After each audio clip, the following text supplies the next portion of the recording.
नमस्कार दोस्तों। आज का हमारा पहला प्रश्न मैथमेटिकल एबिलिटी से संबंधित है, जिसमें हमें एक समीकरण दिया हुआ है और इस समीकरण का मान हमको ज्ञात करना है। इसमें हमें कुछ रूल दिए हुए हैं, उस रूल को स्टडी करके हमको इस समीकरण को हल करना है। तो आइए शुरू करते हैं।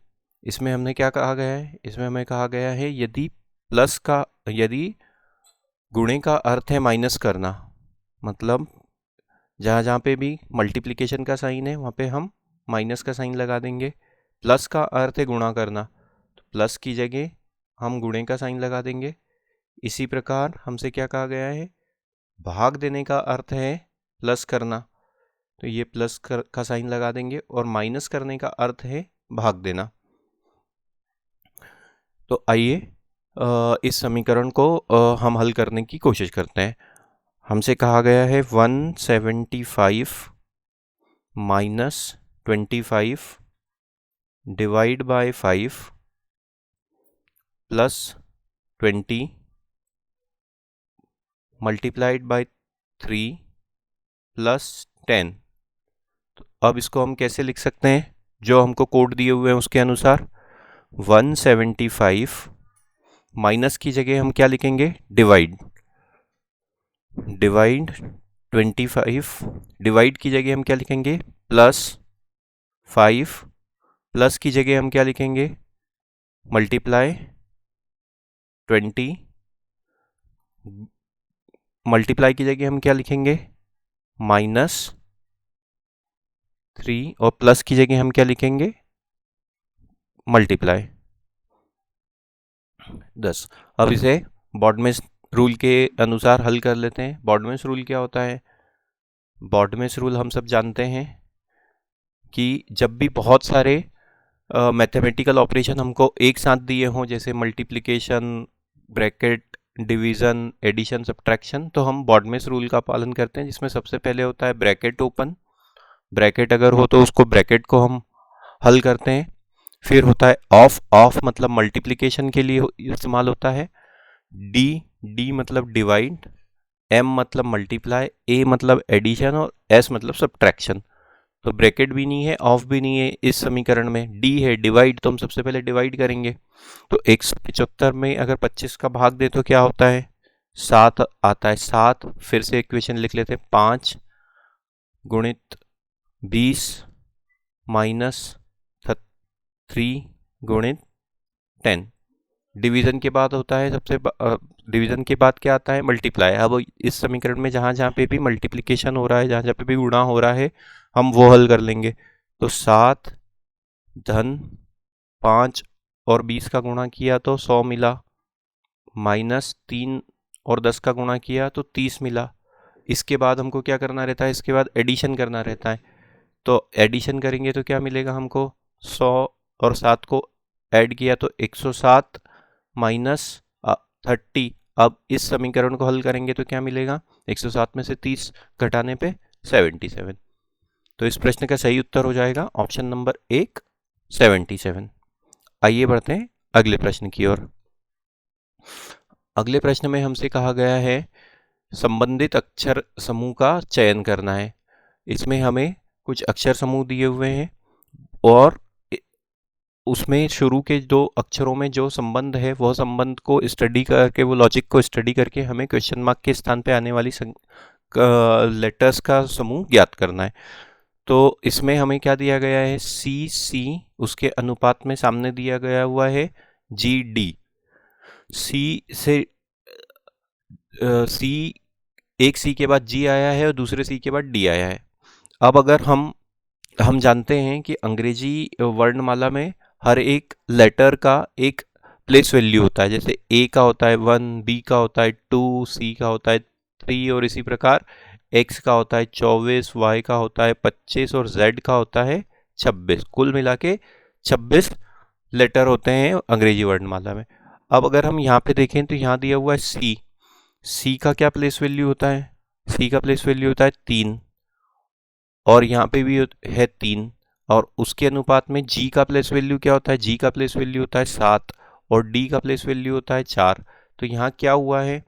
पहले लेटर में 4 जोड़ा गया है +4, और दूसरे लेटर में 1 जोड़ा गया है +4 +1। इस तरीके से इस अनुपात के बाद संख्या समूह अक्षर समूह ज्ञात किया गया है।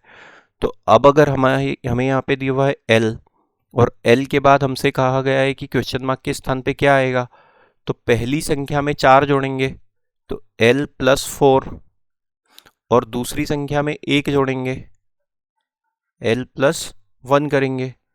तो एल में 4 जोड़ने के बाद क्या आता है, एल के 4 के बाद LMNOP, तो यहाँ पे आ जाएगा P, और E के बाद आता है F।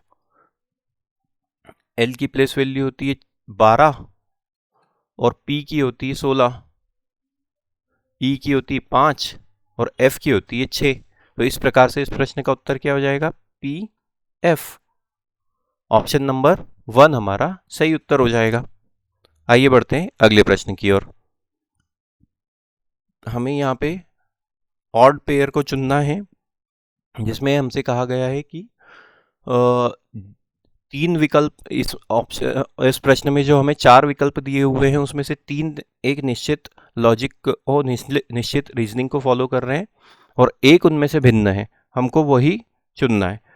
तो अब इसको हम अगर ध्यान से देखें तो हमें यहाँ पे पहले वाले में दिया गया है 52, और उसके सामने दिया हुआ है 61, फिर दिया हुआ है 43, 54, फिर दिया हुआ है 72, 83, और लास्ट में है 18 - 29।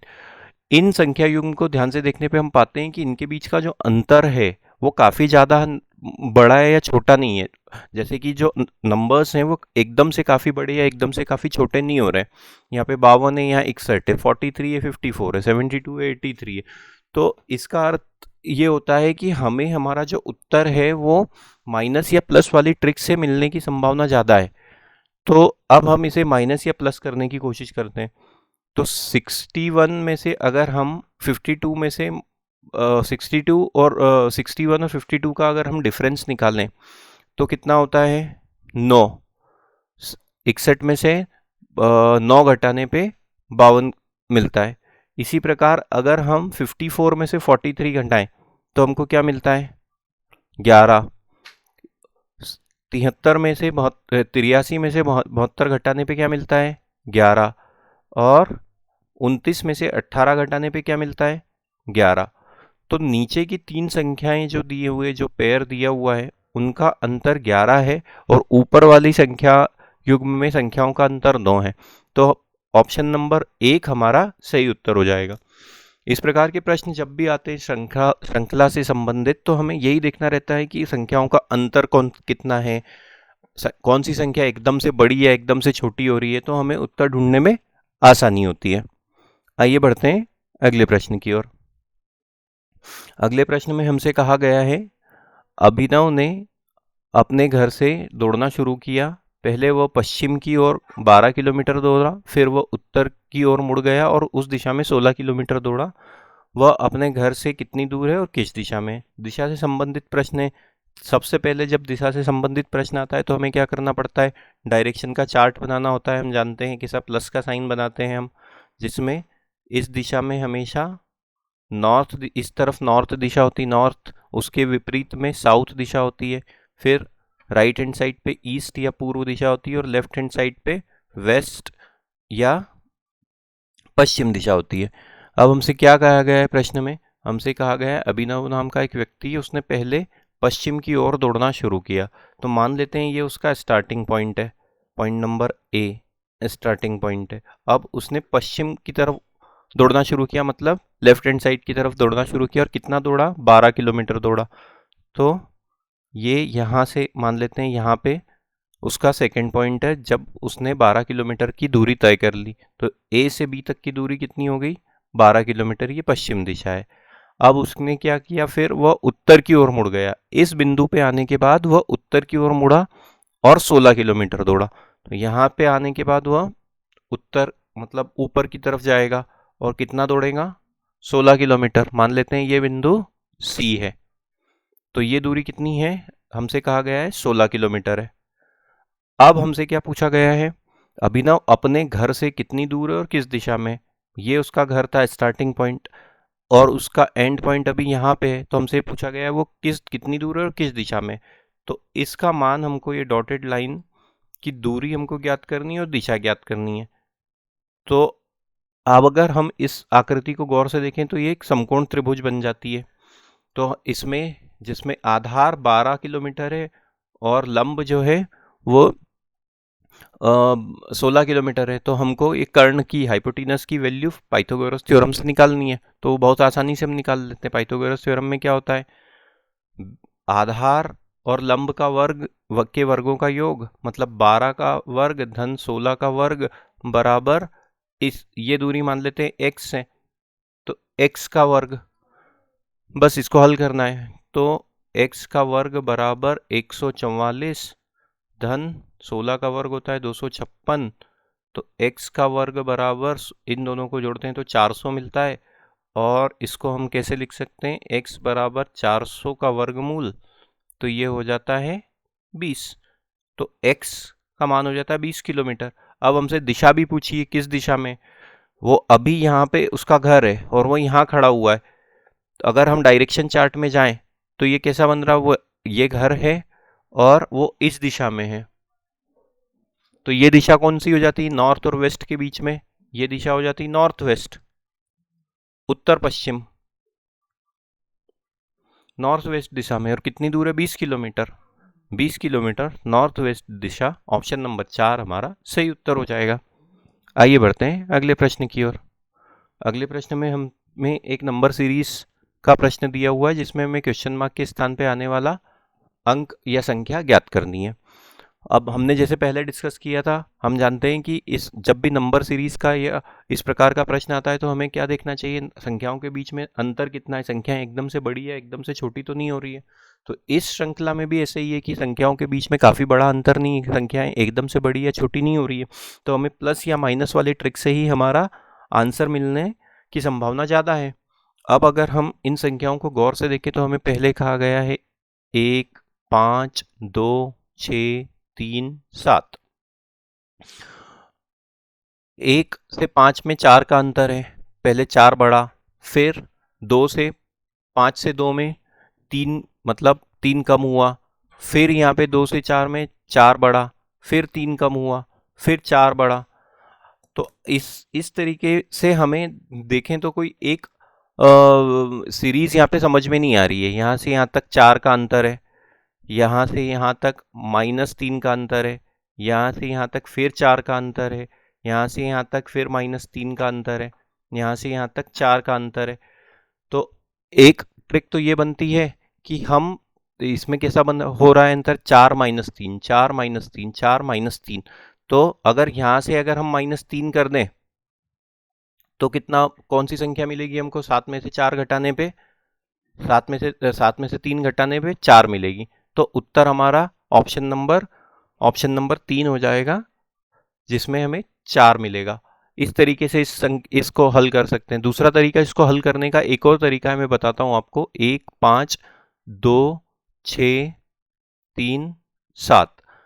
अगर हम एक एक पे संख्या छोड़ दें, तो जैसे 1 से लेके 2 आया, फिर 2 से लेके 3 आया, इसी प्रकार यहाँ पे 5 से लेके 6 आया, 6 से लेके 7 आया, तो यहाँ पे ये +1 हुआ, ये +1 हुआ, ऊपर भी +1 हुआ, यहाँ पे भी +1 हुआ। तो 3 से लेके, अब यहाँ पे क्वेश्चन मार्क है, तो 3 से लेके +1 किया तो क्या मिलता है, 4 मिलता है। तो इस प्रकार से भी श्रृंखला को हल किया जा सकता था। ऑप्शन नंबर 3 हमारा सही उत्तर होगा। आइए बढ़ते हैं अगले प्रश्न की ओर। कोडिंग डिकोडिंग से संबंधित ये प्रश्न है, जिसपे हमसे कहा गया है कि गाउन शब्द को एक निश्चित कूट भाषा में IQYP के रूप में लिखा जाता है, उसी कूट भाषा में फ्रॉक को कैसे लिखेंगे ये हमको ज्ञात करना है। तो गाउन लिखा गया है यहाँ पे GOWN, और उसको कैसे कोडित किया गया है, IQYP।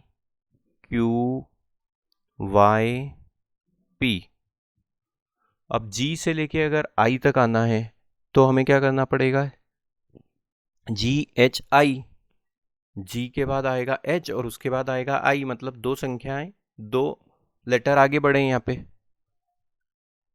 ओ से लेके क्यू तक आए हैं, ओ पी क्यू, तो यहाँ पे भी हम दो संख्याएं आगे बढ़े हैं। W के बाद W X Y, यहाँ पे भी हम दो संख्याएं आगे बढ़े हैं। N O P, यहाँ पे भी हम दो संख्याएं आगे बढ़े, मतलब प्रत्येक दो लेटर आगे बढ़े, माफ कीजिएगा। तो दो लेटर्स हम आगे बढ़ते जाते हैं, जो भी अंग्रेजी के वर्णमाला का लेटर है उसके दो लेटर आगे बढ़ के उसको कोडित किया गया है। तो हमसे क्या कहा गया है, FROK, इसको कैसे करेंगे, तो F में अगर दो जोड़ेंगे तो क्या आएगा, FGH, तो यहाँ पे आ जाएगा H +2 किया हमने। R में अगर जोड़ें तो RST, तो ये हो जाएगा +2। फिर है O के बाद क्या आता है, MNOPQ, तो ये हो जाएगा +2, मतलब Q। ओके, HIJKLM, तो यहाँ पे हो जाएगा M, यहाँ पे भी +2 किया, तो HTQM हमारा सही उत्तर हो जाएगा, ऑप्शन नंबर 1। उम्मीद करते हैं दोस्तों आपको आज का हमारा ये वीडियो पसंद आ रहा है। कृपया करके हमारे चैनल को सब्सक्राइब कीजिए और इस वीडियो को अधिक से अधिक मात्रा में शेयर कीजिए। आइए बढ़ते हैं अगले प्रश्न की ओर।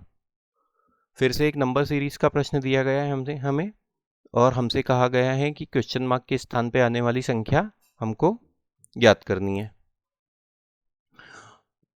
अब इस श्रृंखला में अगर हम देखें तो नंबर्स एकदम से काफ़ी बड़े हो रहे हैं। 3 के बाद है 11, 11 के बाद है 38, 38 के बाद 102, 102 के बाद है 443। तो जब भी नंबर एकदम से बड़े या एकदम से छोटे हों, काफ़ी बड़े अंतर से, तो हमें माइनस या प्लस की बजाय मल्टीप्लिकेशन, डिवीज़न या फिर स्क्वायर या क्यूब की ट्रिक से हमारा उत्तर मिलने की संभावना ज़्यादा होती है। तो इस श्रृंखला को हम देखें तो पहली हम यहाँ लिख लेते हैं। पहले 3 है, 11 है, 38 है, 102 है, फिर है क्वेश्चन मार्क और फिर है 443। तो 3 और 11 का अगर हम अंतर निकालें तो कितना अंतर आता है, 8 का अंतर आता है। 11 से लेके अगर हम 38 का अंतर निकालें तो 38 में से 11 घटाने पे क्या प्राप्त होता है, 27। अब इसी प्रकार अगर हम 102 और 38 का अंतर निकालें तो कितना आता है, 102, तो ये हो जाता है 12, 12 में से 8 घटाया तो बचते हैं 4 और 9 में से 3 घटाया तो बचते हैं 6। तो इनमें जो अंतर है वो देखिए आप, ये कैसा है, ये यहाँ पे दिया हुआ है 8 जो कि 2 का पूर्ण घन है, यहाँ पे दिया हुआ है 27 जो कि 3 का पूर्ण घन है, यहाँ पे दिया हुआ है 64 जो कि 4 का पूर्ण घन है।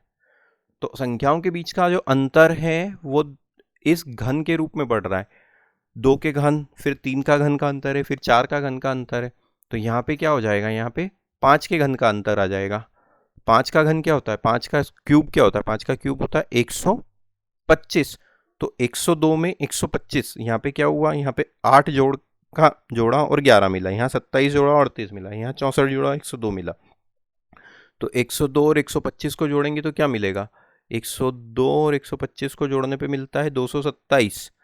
तो ऑप्शन नंबर 1 हमारा सही उत्तर हो जाएगा, यहाँ पे 227 लिखा जाएगा। बस इस तरीके से ये प्रश्न हल होगा। और आगे भी देखते हैं लॉजिक का पालन हो रहा है कि नहीं। तो यहाँ पे 5 के घन का अंतर था, तो आगे इन दोनों के बीच में 6 के घन का अंतर होना चाहिए। 6 का घन कितना होता है, 216। तो 216 और 227 जोड़ने पे क्या 483 मिलता है। 216 और 227, 443 मिलता है क्या, 7 और 6 13, हासिल किया ये 1, 2 और 2 4 और 2 और 2 4। हाँ जी, तो यही लॉजिक यहाँ पे मिल रहा है कि संख्याओं के बीच में 2 के घन, 3 के घन, 4 के घन, 6 के घन, 5 के घन, 6 के घन का अंतर था। तो ऑप्शन नंबर 1 हमारा सही उत्तर हो जाएगा। आइए बढ़ते हैं अगले प्रश्न की ओर। अगले प्रश्न में हमसे कहा गया है कि हमें एक वेन डायग्राम दिया गया है, वो वेन डायग्राम हमको हल करना है। अब हमसे क्या कहा गया है कि इन वर्गों के बीच में जो संबंध है उनको हमको स्टडी करना है और उसी के आधार पर वेन डायग्राम में से हमें उत्तर का चयन करना है। हमसे कहा गया है पहला शब्द कौन सा है, मैंगो। दूसरा शब्द है ईटेबल्स और तीसरा शब्द है लिक्विड। तो मैंगो, ईटेबल्स और लिक्विड। ईटेबल्स मतलब खाने वाली चीजें, वस्तुएं, और मैंगो मतलब आम, और लिक्विड मतलब तरल पदार्थ। तो अगर हम देखें तो ईटेबल्स का अगर हम ऐसा बड़ा वाला सर्कल बनाते हैं जिसमें ईटेबल्स है, तो मैंगो उसका एक प्रकार हो सकता है, क्योंकि ईटेबल्स में मैंगो के अलावा भी दूसरी चीजें हो सकती है, लेकिन मैंगो को भी हम खाते हैं, मैंगो भी ईटेबल्स है। और एक चीज और होती है कि ऐसी हम तरल पदार्थ भी खाते हैं, जैसे दूध या जूस या तेल, इस प्रकार की चीजें भी हम खाते हैं। तो ईटेबल्स लिक्विड भी हो सकते हैं, लेकिन जरूरी नहीं कि सब लिक्विड ईटेबल हो। जैसे कि कुछ लिक्विड ऐसे होते हैं जो हम नहीं खाते हैं, तो ये लिक्विड का कुछ हिस्सा हम ईटेबल्स के रूप में इस्तेमाल करते हैं। लेकिन लिक्विड और मैंगो के बीच में कोई संबंध नहीं है। लिक्विड अलग होता है, मैंगो सॉलिड फॉर्म में होता है। ईटेबल्स, मैंगो एक तरीके से ईटेबल का एक हिस्सा, एक सबसेट है, और लिक्विड का कुछ पोर्शन ईटेबल के रूप में हम इस्तेमाल करते हैं। तो इस प्रकार का वेन डायग्राम यहाँ पे बनेगा। ऑप्शन नंबर 3 हमारा सही उत्तर होगा। आइए बढ़ते हैं अगले प्रश्न की ओर। अगले प्रश्न में हमसे कहा गया है कि एक अंग्रेजी का शब्द दिया हुआ है जिसमें काफ़ी सारे लेटर हैं, और हमें ये कहा गया है कि इसमें से इसके लेटर्स को इस्तेमाल करके नीचे दिए हुए ऑप्शंस में से कौन सा शब्द नहीं बनाया जा सकता, वो हमारा उत्तर होगा, वही हमें ढूंढना है। तो जब भी इस प्रकार का प्रश्न आता है तो हम क्या करते हैं, हम सबसे पहले जो जितने भी लेटर्स होते हैं इस बड़े वर्ड में, उसे मन ही मन में जोर से 2 बार उच्चारित कर लेते हैं, ताकि वो शॉर्ट टर्म के लिए हमारी मेमोरी में स्टोर हो जाए और ऑप्शन से हम हमारा उत्तर ढूंढ पाए। आइए शुरू करते हैं। P R E C I P I T A T I O N। एक बार फिर से, P R E C I P I T A T I O N। अब ऑप्शंस पे पढ़ते हैं। री, R E A C T I O N, ये सभी लेटर्स अभी हमने पढ़े हैं। फिर है P A T I E N T, ये सभी लेटर्स भी पढ़े हैं। फिर है R E A C T S, S हमने यहाँ पे नहीं पढ़ा है, इस लेटर, इस वर्ड में एस कहीं पे भी नहीं आया है। तो ऑप्शन नंबर 3 हमारा सही उत्तर हो जाएगा। अगले प्रश्न में हमसे फिर से एक नंबर सीरीज का मतलब एक फाइंड द मिसिंग नंबर के पैटर्न का सवाल है, जिसमें हमें क्वेश्चन मार्क के स्थान पे आने वाली संख्या ज्ञात करनी है। तो इसमें एक बार फिर से वही चीज यहाँ पे फॉलो हो रही है। हम देखते हैं कि ये जो नंबर्स सेकेंड रो में दिए हुए हैं वो बाकी की फर्स्ट और थर्ड रो की तुलना में काफ़ी बड़े हैं। यहाँ पे दिया हुआ है 6, यहाँ पे दिया हुआ है 8, और यहाँ दिया है 40। इसी प्रकार 21, 25, यहाँ दिया हुआ है 15। तो जब भी संख्याएं एक रो में तुलनात्मक रूप से काफ़ी बड़ी होती हैं तो हमें स्क्वायर या मल्टीप्लिकेशन या क्यूब वाली ट्रिक से उत्तर मिलने के चांसेस ज़्यादा होते हैं।